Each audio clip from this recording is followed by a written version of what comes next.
Ben, where do you see filmmaking 10 to 20 years from now?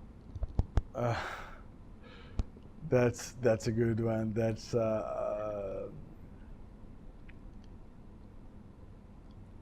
I think it's all about immersion of the viewer into the stories more and more.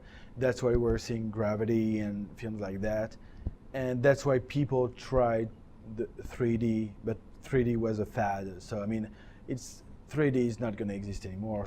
But the goal is still, I think, for movies to immerse people into the story, whether it is on a blockbuster format like Gravity, literally putting the viewer in a movie, and even I think for some indies, I mean, it's all about immersion in terms of creating places and atmospheres and moods that the the, the viewer is going to get immersed into, and so I think both of studio filmmaking and indie filmmaking are looking for the same kind of thing, I hope, which is immersion.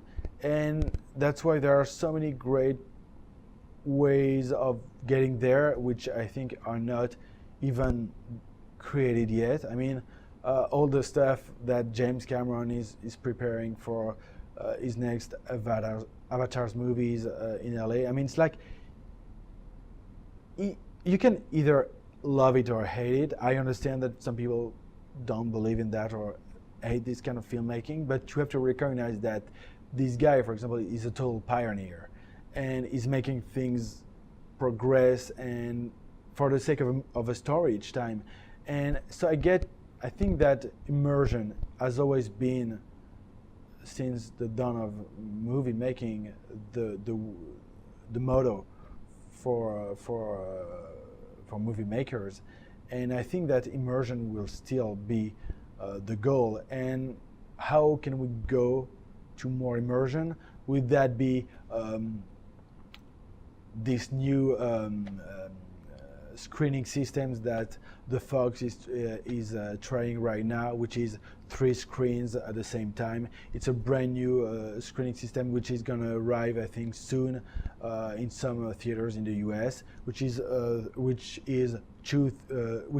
3 screens, one on each side and one in front, which is kind of a Dolby surround applied to film, which is I know it sounds kind of weird, but I mean, let's try it. Let's see how it goes. So there is this kind of cinema. There is the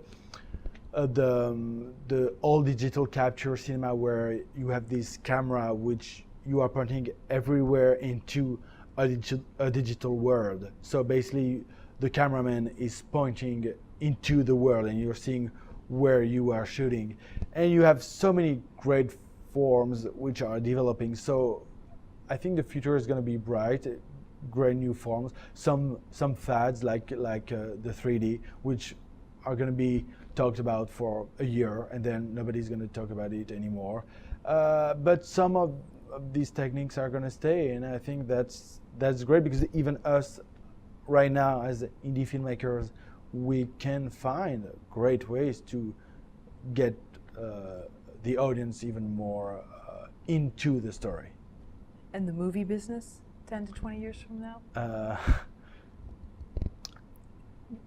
One thing which is sad is, I think right now there is I mean, of course I'm not the first one to say it. That was what George Lucas and Steven Spielberg were saying about there is a gap which is accentuating between blockbusters and indie films, and that's true that indie films are getting even more indie and even more recluse to people, and blockbusters are also getting even more focused on only superhero movies. So you get like, it's kind of sad to see these two poles getting apart in a way, but because I'm an optimistic person, I think there are a lot of ways to bring the two together again. Like if you're looking at Christopher Nolan, I was telling you, he's the most brilliant indie filmmaker and studio filmmaker, and he's doing the two at the same time.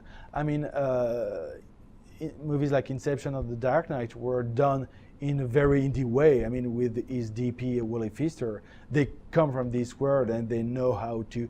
They shoot in a very independent way, even though they're making the biggest budget of their time. And so that's why I think there are people like that who can do both at the same time.